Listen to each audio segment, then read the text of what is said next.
My name is Mehmet Özal. I'm a professor of Islamic Studies at Isra Academy and Charles University. In this video, I will be talking about the modern history of Syria in 4 chapters. But before I get into that, I want to cover very briefly 3 important matters that we should always keep in mind when we're looking at the modern history of any Muslim country. Number 1, Muslim world was colonized by European powers in 19th century onwards until the end of World War I, where the entire Muslim world, just about every country, lost their freedom. And the societies, political systems collapsed. So this is a very important part. Muslim countries had to rebuild almost from ground up. Second important point is that starting with early 19th century, the Muslim world, particularly in Ottoman Empire, decided to introduce a second education system to the prevalent madrasa education. Because madrasa education could not provide scientific education or the technicians, the engineers and others that the modern society needed. So this second education system was called mektabs. And the result of this was that the graduates from these 2 education systems saw the world completely differently. And we can see still the impacts of these by looking at Muslim societies. There's a large conservative religious sort of a Muslims, and then there is an important minority, up to 30%, secular, modernist, well-educated people. This stems from this dual education system that started in 19th century. It no longer exists, but the impacts exist in our time. The third one is that when the Ottoman Caliphate was abolished in 1924, it sent shockwaves in the Muslim world to religious leaders and scholars that were thinking now that Islam is about to disappear. We have to save Islam. And they initiated Islamic revivalist movements that shaped Muslim societies or become an important element of modern history of the Muslim world. So please keep these in mind: colonization, splitting of education system in the Muslim world, and the third one, emergence of Islamic revivalist movements in just about every Muslim country. Now chapter 1, the emergence of Syria as an independent country. By the end of World War I, Ottoman Empire collapsed, and the territories that it ruled, the Middle East mainly, was open. But before the end of the war, Britain did 3 important agreements. The first one was that Britain signed there's a correspondence between Hussein bin Ali, the Sheriff of Mecca, and McMahon, the British representative, basically promising to Hussein that if Arab world was to support Britain against Ottoman Empire, in return, Britain will give Arabs an independent state in the Middle East. And Hussein bin Ali agreed to this. The second, just straight after that, Britain and France got together, now that they have a Sykes-Picot agreement. Basically, France and Britain, they sat down and discussed how they're going to carve up Middle East at the end of the war, having defeated Ottoman Empire. They could see that Ottomans would be now defeated with the Arab support. The third one, so these are all happening in 1916. There's a Balfour Declaration in 1917 where Britain promises Jews an independent home for their nation. And we all know that how these things transpired in history. Now, in terms of Syria, Syria was part of this Middle East that Hussein bin Ali got promised. So he sends his son Faisal. Faisal mobilizes local people and raises up an army. Basically, they fight the Ottoman Empire. And they lose the war. So Ottomans lose the war. And the British come into Syria, Damascus. There's a scene there, General Allenby goes to the grave of Saladin, and he says, "Awake, Saladin, we come now. Me being here means that the victory of cross over the crescent." So a lot of Muslims see this sometimes, thinking that the Crusades never ended, and this was a remark on that regard. But maybe a more charitable interpretation of that is that Allenby thought this was a historic moment and kind of remembered that Crusader era, and he couldn't help himself and make that statement. But we could also conclude that there was now a different influence of Europe in Middle East starting. So King Faisal, Prince Faisal, the third son of Hussein bin Ali, thinks now the promised Arab state will be established. So he mobilizes, and in 1920, the Syrian National Congress decides to split from Ottoman Empire, and that he declares Syria independent. But the Sykes-Picot Agreement promised Syria to France. So France comes in and faces, there's a war that happens between King Faisal and the French troops. So in 1920, there's a battle between King Faisal and the French troops. It's called Battle of Maysalun.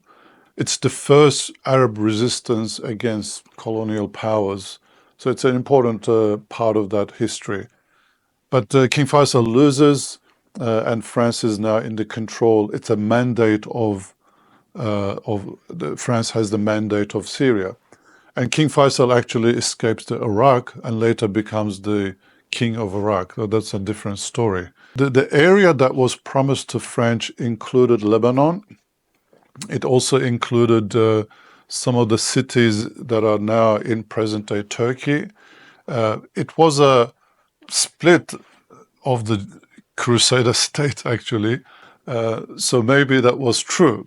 But also geographically, you've got these Taurus Mountains, southern Turkey, and the mountains of Lebanon. Then there's the desert on the south and desert in the east. So there's a natural geography that defines Syria.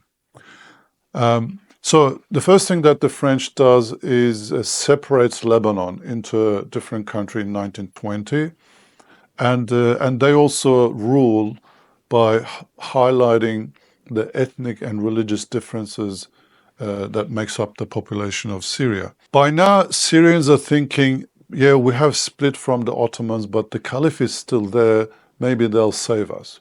But unfortunately, the caliphate is ended in the modern Turkey in 1924. That leads Syrians to think we have to look after our own destiny. And there's an Arab revolt between 1925 and 27. And the French suppress this revolt quite heavily. So the revolt ends. And it kind of goes like this. The situation is tense between French and the Syrian people. There are Syrian nationalists. In 1936, France promises the leaders of these nationalists an independent Syrian state, but it never delivers on that promise. And in 1938, there was a referendum about the region of Antioch, or what it becomes Hatay, where do you want to separate from Syria or to Turkey or stay within Syria? The referendum results in separation, and in 1939, Turkey annexes Hatay and makes it a province of the country. And you see this on the map, the southern protrusion into Syria from Turkey. And then World War II starts, and France loses badly in World War II. It's occupied by Germany and Nazi forces. But French are still active in Syria, but eventually at the end of the war, they all withdraw, and the Syrians declare their independence in 1947. This now begins a whole new chapter. Chapter 2 marks the full independence of Syria and the period of 1950s and 60s. Now that Syria is gained independence, what kind of a country will it become? And what is the national identity?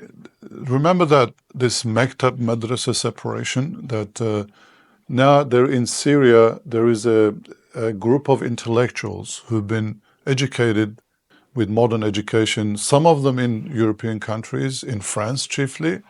They start thinking about Arab nationalism. And in 1947, Michel Aflaq, who's a Syrian but comes from a Christian background, establishes the Baath Party. This is the famous Baath Party that ruled Syria and Iraq for a long time. But the full name of this party is Arab Socialist Baath Party. The word Baath means resurrection or renaissance. So it was to bring progress and rebirth of Arabs in the Middle East. So it was Arab nationalist. So what united the people of Syria in their view was being Arab, and it was socialists. It was the ideas from Soviet Union, socialism or communism, that kind of defined it. Naturally, this is the time when Syrian leaders are also getting closer to Russia as well. I mean, who can blame them? Because Syria has been controlled by France. Syrians didn't like it. It was oppressive. They also hold British responsible for what happened to Syria. So after World War II, in the Cold War era, Syria chooses the side of Russia or Soviet Union at the time. And Soviet Union is communist. They want to spread communism into Middle East and in that way have access to warmer waters of Mediterranean and Indian Ocean. That was the dream of Russians all the time, and still is, by the way. So Arab nationalism kind of is born in Syria under the Baath regime and the literature that came from that time. There was a bit of a moment when this nationalism also influenced Egypt as well, and Egypt was under the control of Jamal Abdel Nasser at the time. And Jamal Abdel Nasser also used Arab socialism or nationalism as well. So they decided to unite between Syria and Egypt from 1958 to 1961. So it only lasted 3 years, but this unity is very important because Jamal Abdel Nasser at the same time is oppressing the Muslim Brotherhood movement. So Muslim Brotherhood movement was started in Egypt, started in 1928, and it really grew, became a mass movement. And now, because of the closeness between Egypt and Syria, the Muslim Brotherhood movement spreads into Syria. And Syria has a very strong Sunni scholarly tradition that comes from history. So with that, Muslim Brotherhood became very strong in Syria at the time. So this will become later on important detail. So in 1961, the union between Egypt and Syria ends, and now what will happen to Syria? In 1963, there is a coup organized by the Baath Party, and they start ruling Syria. And this is when Hafez al-Assad comes in. Hafez al-Assad is an army officer, he's a pilot, and he rises through the ranks of the army and plays a key role both in the Baath Party and also in the army. Several years later, Hafez al-Assad becomes the defense minister, and he does another coup in 1970, basically takes control of the leadership. And in 1971, he declares himself as the president of Syria and as a civilian as well. So this ends chapter 2. Now we begin a whole new chapter in Syrian history. The chapter 3 of modern history of Syria is the Hafez Assad rule, the father of Bashar al-Assad. The first thing that Hafez al-Assad does is take control of the country, eliminate all potential contenders to leadership, and this means a lot of individuals get either exiled or killed. Hafez al-Assad comes from the minority Alawite community of Syria.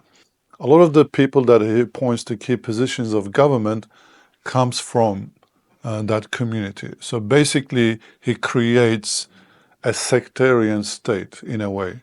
But still, it's not a religious state.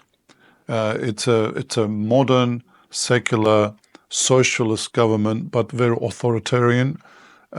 However, when it comes to intelligence, the army, and economy, these are all controlled by Hafez al-Assad, his relatives, and the people from mainly the Alawite community, with the exception of several tokenistic appointments.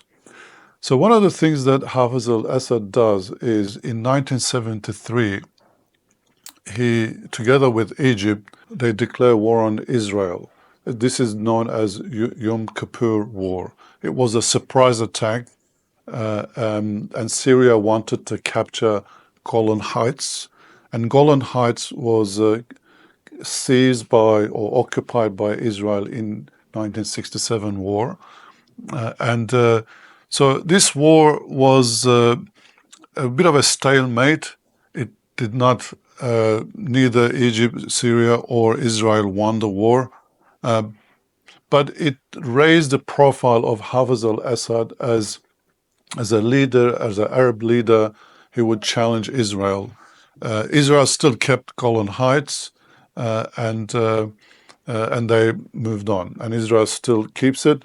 In 1981, Israel declared that it's annexing Golan Heights, but no country in the world recognized that. Then comes in 1976, Lebanese Civil War. Syria has directly involved in Lebanon, and thereafter, for a lot of decades, Syria plays a key role in Lebanese politics from 1976 onwards. And then we come down to 1980s. The Iraq and Iran war starts in 1980 and goes for about 10 years. In that war, Syria picks the side of Iran, being the Alawite origins. So Alawism is a branch of Shiite Islam, and Iran is at that time had the Islamic Revolution. So it's under Ayatollah Khomeini's rule. So Iran and Syria kind of ally together in that war. And that also continues until 2024. Iran becomes a major ally and supporter of the Assad regime. Also, in this time, because of all these developments, and now also Muslim Brotherhood became very strong in Syria, there is opposition comes in. And the Muslim Brotherhood and other groups form an Islamic front, and they rebel against Hafez al-Assad. And the rebellion is centered around the city of Hama. And what does Hafez al-Assad do? The entire city is decimated. And there's estimates of between 10,000 to 40,000 civilians dying because of the Assad forces' attack on the city. So the rebellion is crushed brutally, and that is kind of the end of any serious Islamic resistance to Assad regime. But Hafez al-Assad is known for that. His unfortunate legacy is the Hama massacre that took place in 1982. So these things go on for a while, and in 2000, Hafez al-Assad dies, and in his place, Bashar al-Assad, his younger son, becomes the president. And this opens up the fourth chapter in Syrian modern history, the era of Bashar al-Assad, The chapter 4 of modern history of Syria is the era of Bashar al-Assad. Now, Bashar al-Assad was the younger son of Hafez al-Assad. He was trained as a doctor. He never thought he would be the president, but his older brother dies in an accident, so he becomes the next person in line. He gives a very modern image. He has a young family, smiling face, and having that doctor background, is educated in Britain. This brought in a lot of hope for the people of Syria that Syria perhaps could be a democratic, modern country and progress and develop and become a beacon, as an example country for others in the Middle East. But unfortunately, in 2001, with 9/11, the world has changed, and there was now a lot of attention in Middle East, and United States intervened. And as we know, Iraq was occupied. There's the second Gulf War. Saddam Hussein government collapsed.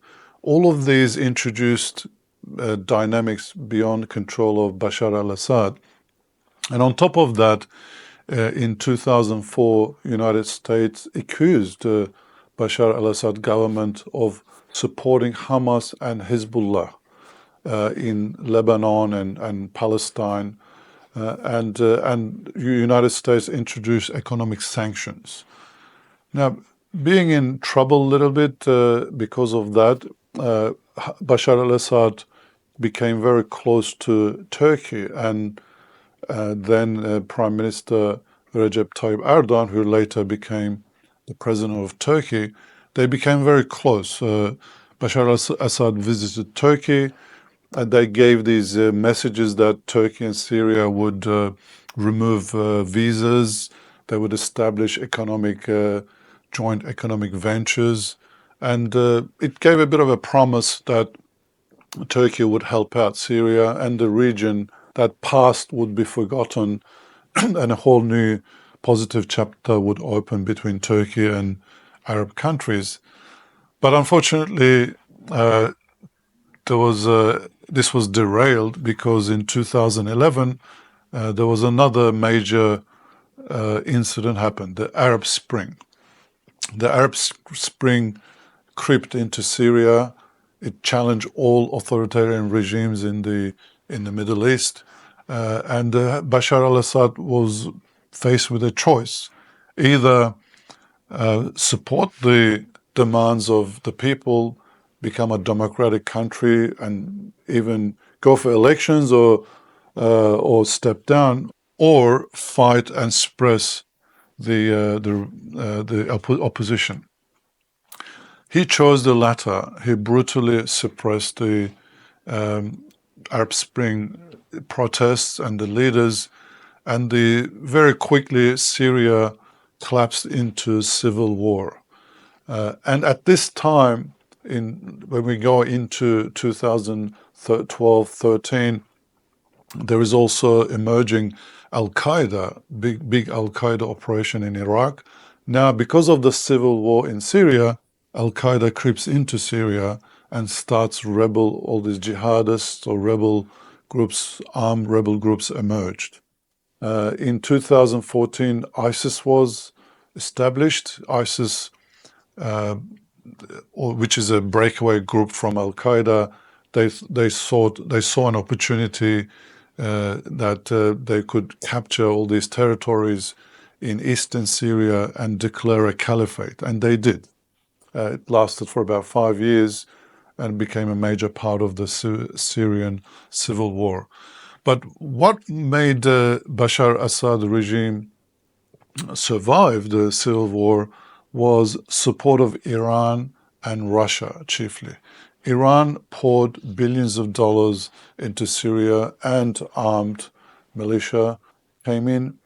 Russia forcefully intervened in Syria in 2015 onwards, basically sending with the funds and military support, weapons and trade support in return for military bases that was established in the Mediterranean coast of Syria. Russia wanted to have presence in Middle East, have access to Mediterranean Ocean, and also challenge what it thought was United States hegemony on the affairs of the Middle East. Also, under the leadership of Putin, Russia wanted to become a global geopolitical player, and he would show its force of that in Syria by supporting Bashar al-Assad regime and resisting any other support that was coming in from United States and Turkey in support of the rebels. So this played out until 2019.